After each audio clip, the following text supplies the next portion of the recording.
हरे कृष्ण। भाग 1 में हमने भगवान विष्णु के पहले 12 दिव्य रूप और उनके गूढ़ अर्थ जान लिए। अब हम आगे बढ़ते हैं और उनके रूप 13वें से 24 के रहस्य को समझते हैं। ये रूप जीवन के विभिन्न पहलुओं, गुणों और शक्तियों का प्रतीक है। 13वां रूप है संकर्षण। यह रूप जीवन में संतुलन, अनुशासन और स्थिरता का प्रतीक है। संकर्षण रूप हमें याद दिलाता है कि हर जीव और प्रकृति के बीच एक अदृश्य संबंध है, जिसे समझकर ही जीवन में संतुलन आता है। 14वां रूप है वासुदेव, जिसमें भगवान चारों वेदों, धर्म और आचार का पालन करते हुए भक्तों के कल्याण के लिए प्रकट होते हैं। यह रूप बताता है कि जीवन में धर्म का मार्ग अपनाना अत्यंत ही महत्वपूर्ण है और सत्य के मार्ग पर चलकर ही मानवता की रक्षा होती है। 15वां रूप है प्रद्युम्न, जो सृजन, शक्ति, प्रेम और निश्चय का प्रतीक है। प्रद्युम्न रूप का ध्यान करने से व्यक्ति के भीतर सकारात्मक ऊर्जा, साहस और रचनात्मक सोच का विकास होता है और जीवन में नए अवसर खुलते हैं। 16वां रूप है अनिरुद्ध, जो इच्छा शक्ति और आत्मनियंत्रण का प्रतिनिधित्व करता है।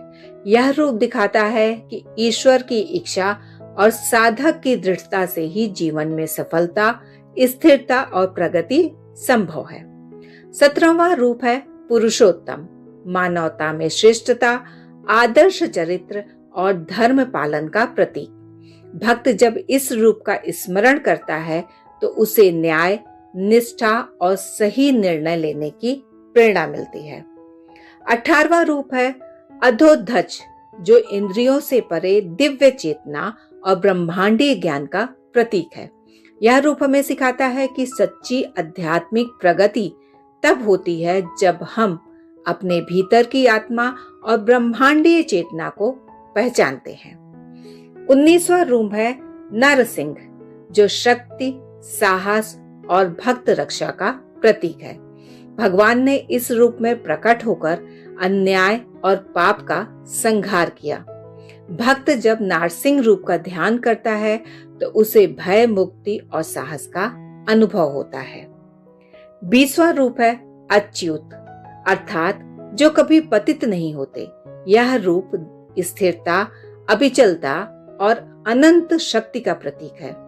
अच्युत रूप का स्मरण करने से जीवन में संकटों और कठिनाइयों में भी स्थिरता और धैर्य बनता है। 21वां रूप है जनार्दन, जो लोक कल्याण और प्राणी हित के लिए प्रकट होते हैं। यह रूप याद दिलाता है कि जीवन का उद्देश्य केवल अपने लिए नहीं बल्कि सबके कल्याण के लिए होना चाहिए। जब भक्त इस रूप का ध्यान करता है तो उसके भीतर करुणा और दया का संचार होता है।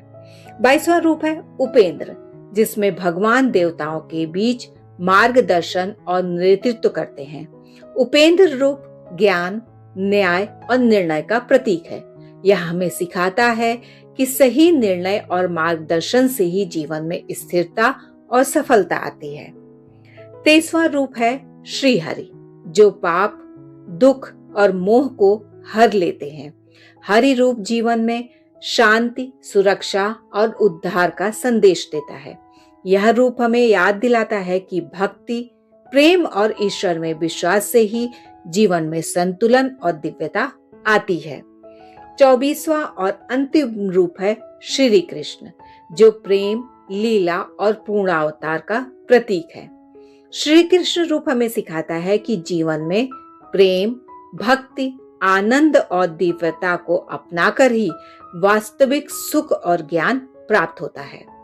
उनके रूपों का स्मरण करने से हृदय में कोमलता, श्रद्धा और आंतरिक शक्ति का संचार होता है। तो ये थे भगवान विष्णु के अंतिम 12 रूप। सभी 24 रूप मिलकर जीवन के सभी पहलुओं का प्रतिनिधित्व करते हैं।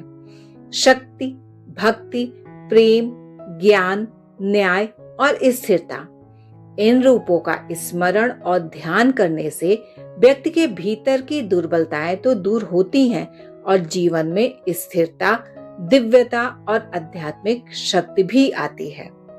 तो दोस्तों, अगर आपको यह वीडियो पसंद आया तो लाइक करें, चैनल को सब्सक्राइब करें और नोटिफिकेशन बेल अवश्य दबाएं ताकि आप आध्यात्मिक ज्ञान से जुड़े नए वीडियोस कभी भी मिस ना करें।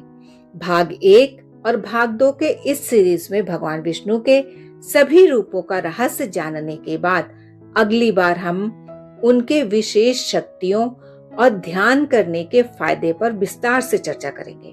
तो जुड़े रहिए और अपनी आध्यात्मिक यात्रा को और गहरा बनाइए। तो फिर मिलते हैं, तब तक के लिए हरे कृष्ण।